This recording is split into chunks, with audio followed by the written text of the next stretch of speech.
Hello folks, it's a long time no see again.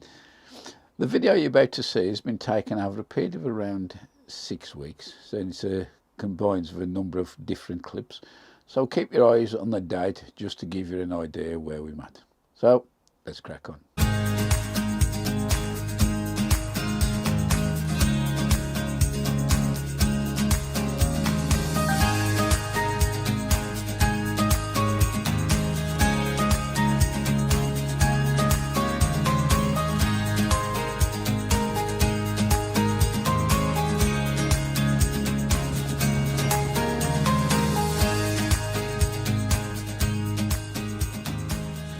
Right, in the greenhouse, and the chili wicking system's been decommissioned. As you can see, I've cleaned the trays out.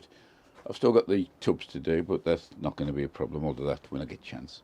But the thing I want to show you now is these onions I've sowed a little bit earlier on that I want to try overwintering with no bottom heat and artificial light, and I must say I'm very happy so far. So that's the state of play at the moment. Must say very happy with the rate of germination, well over 90%. Two varieties, as you can see, Tough Ball and Vento. And what I've decided to do is to do another couple of trays, the Vento there and also Tough Ball there. So these are in the Agroland plug plant trainers.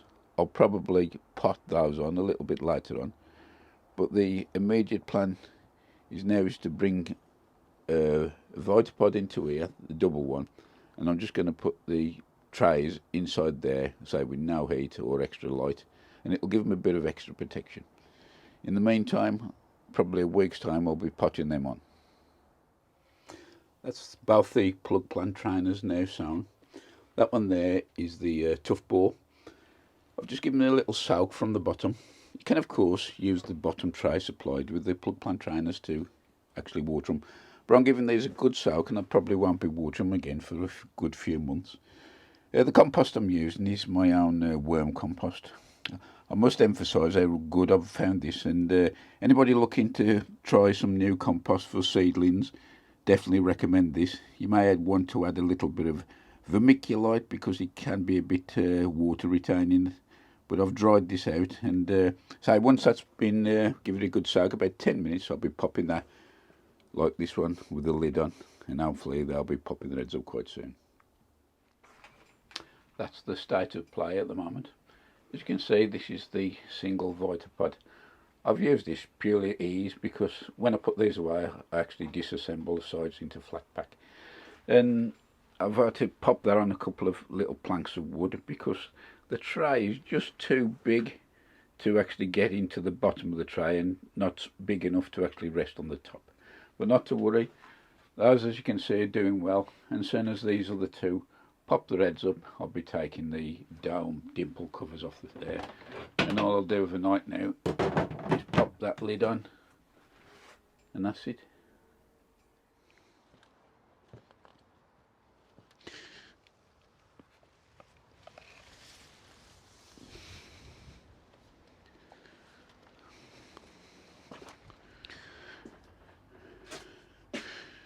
We are marching well into November now, so I thought I'd bring these in. These are my Gladiolus, known as Princess Margaret Rose. We're getting quite a lot of rain coming now, and more even forecast the next few days.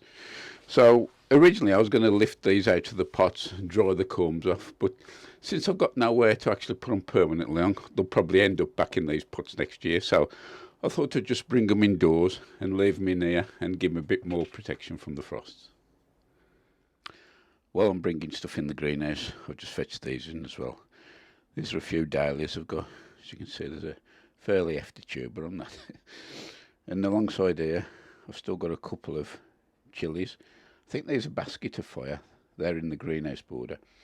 And I'm just going to leave those in here until the weather takes them.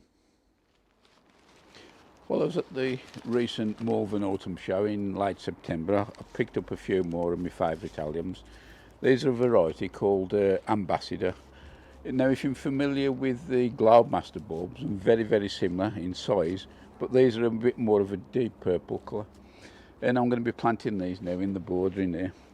Now in most alliums I plant the bulb 3 or 4 times the diameter of the bulb, so if that's like 2 inches I'd plant it 6 inches deep and so on.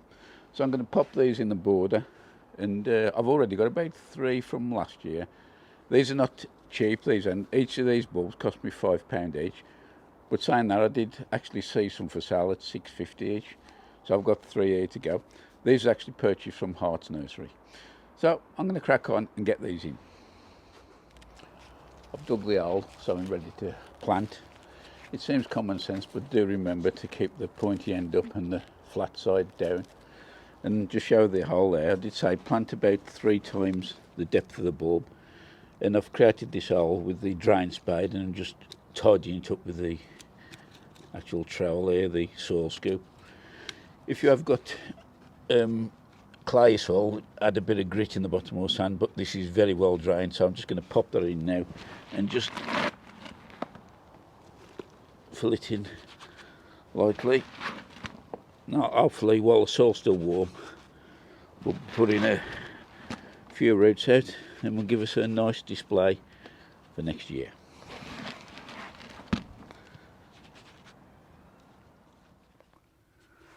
I'm going to start planting a few shallots now. These beauties here, the Hative Denote, and I grew these last year.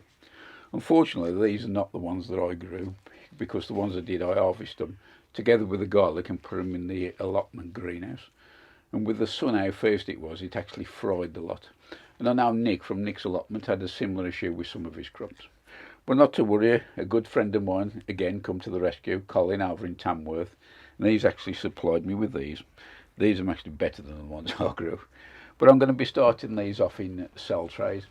You can of course plant these in the spring, but I think planting them now in the autumn and let them tick over winter gives them that extra start, and you probably harvest them a few weeks early as well. So I'm going to get these underway.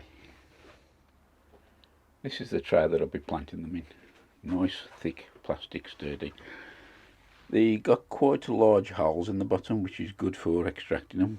But in the meantime, I've just popped a few little kitchen roll tabs in the bottom, and they'll just retain the soil while it's binding together. In history, when I've planted these before, I usually just nestle them into the top of the compost and they'll soon put the roots out. But now I'm going to plant these a little bit deeper. These are bigger bulbs, and they do tend to get a bit of windrock if they're not too deep in the compost, so I'm going to do it. This compost I'm using here it's a mixture. Really. I found half a bag of Bathgate's compost underneath the bench. I hadn't got enough, and I've mixed some potato compost, the spent compost, and it's amazing how fine that compost is once it's ground potatoes in.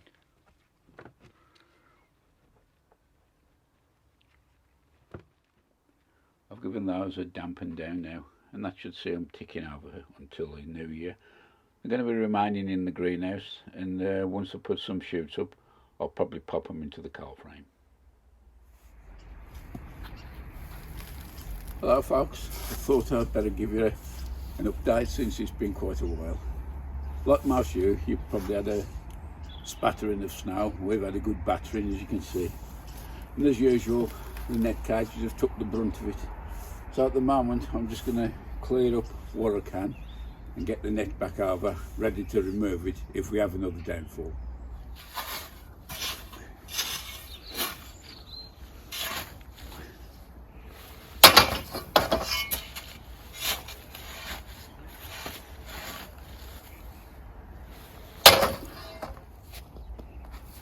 If you do feed the birds on the allotment and in your garden, remember to keep your eye on these and make sure there's plenty of food around. Got some soft food in here and also some water, because this time of year with the very low temperatures, it's amazing how much body weight the birds lose during the night.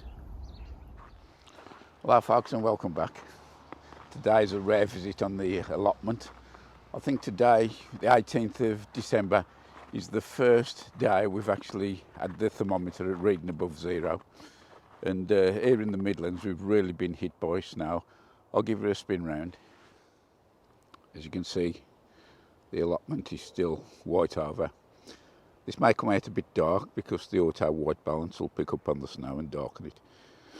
But, I'll just have a little walk down the plot, and show you what's happening. I did have to rush out and sort my nets out after the one night. We did have quite a lot of heavy snow, and you can see it's still sunk that a bit. There ain't really a lot you can do. The ground's really hard frozen, and there's not many people been down. In the last couple of weeks I think I've only seen one person altogether, but hopefully this cold snap will get rid of all the bugs and that what's been lurking around the last couple of years due to the mild climate. We have had, I think we reached -9 one morning when I got up, and I know some parts of the country, speaking to Steve Digwell down in Gloucester, he'd been at -12, and it's the chill factor of the wind, it's absolutely bitter, and it's still cold now. Saying that, we have got a little bit of rain in the air, and today I think we're going to get up to 3 or 4 degrees with a bit more temperature increasing during the week, and then another cold snap coming in. So I'm going to might take advantage once the stuff starts melting and harvesting some crops ready for the big day.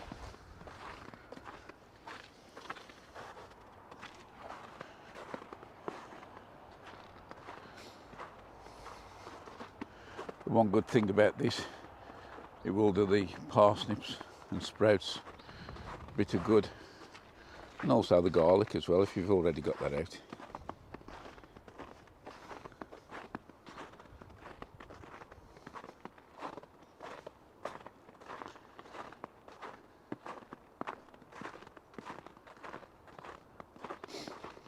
Onto my plot. As I say, I've not been doing a lot here. The old cabbages, the stuff I put in earlier on in the year, the autumn, they survived hopefully. What I've been doing on a regular basis is feeding the birds,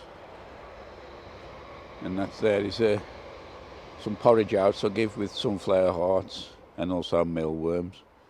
I've also got these suet pellets, and there's a fat slab there, cake, and I give them water and all, but that's frozen, so I'm going to bring the kettle out and melt that again. But the sprouts along here, them seem to be fine. As you can see, the cabbages, so got 3 or 4 to harvest, and I'll just bring it over here. Looking over here, we've still got a few leeks which are promising hanging on, and over this side, that's 6 containers there of Sarpalmira. What I'm hoping to do, well I will do, is actually lift at least one, probably 2 containers, pop them into the allotment greenhouse just to speed up the thawing process, because I really want them for Christmas. Still very slippy here, to be very careful. And believe it or not, under there is the parsnips hopefully. Still got some carrots in there. I intended to cover this with a bit of bubble wrap, but I never got round to it, but never mind. So I think the ground is probably still thawed in, frozen in there, but, and here's my garlic amongst the weeds. That's took a battering with the frost, which will really do it good, helping split. So that's the state of the allotment on the 18th of December. There is one thing I'd like to share with you, and that's the progress of the onions. You may remember I sown these a while back. I'm not sure if it's in this video, the clip, it's been that long ago. Anyway, this is the state of play with them at the moment. As you can see, germination has been quite good. A mixture of tough ball and vento, and these have been in here purely on their own device, no bottom heat, light, and nothing at all. And just flick you around to the thermometer. I don't know if you'll see it on there. Yeah. We have had -9, that's -8.1, that one's showing. But all in all, they've done quite well. Obviously, they all need potting on now, and will eventually bring the big propagator in. But I'm going to see this year if I can go without any bottom heat at all, and saying -8 at the moment, I think they've done okay. I don't know if I'm going to be growing any of the big Kelsey type this year, because they don't really keep.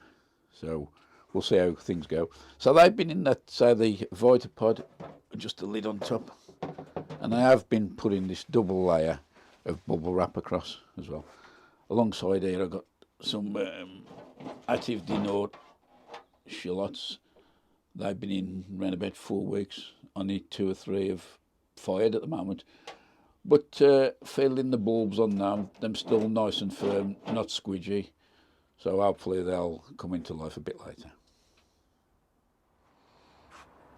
Well, it appears we didn't escape the ravages of the sub-zero temperatures after all. I'll just spin you around and show you.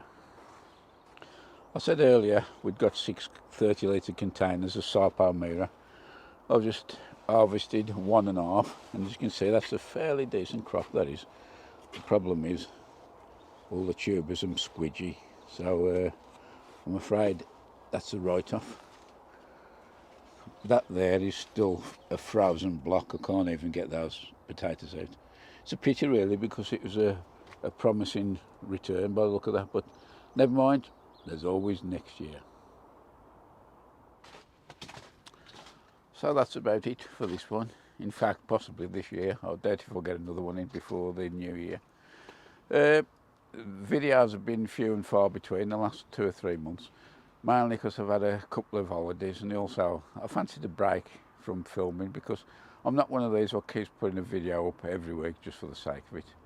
If there's nothing to film I don't think you'll be interested in, I won't film it. Anyway, thank you very much once again for all your support for the channel throughout the year, all the years, and all the new subscribers, welcome.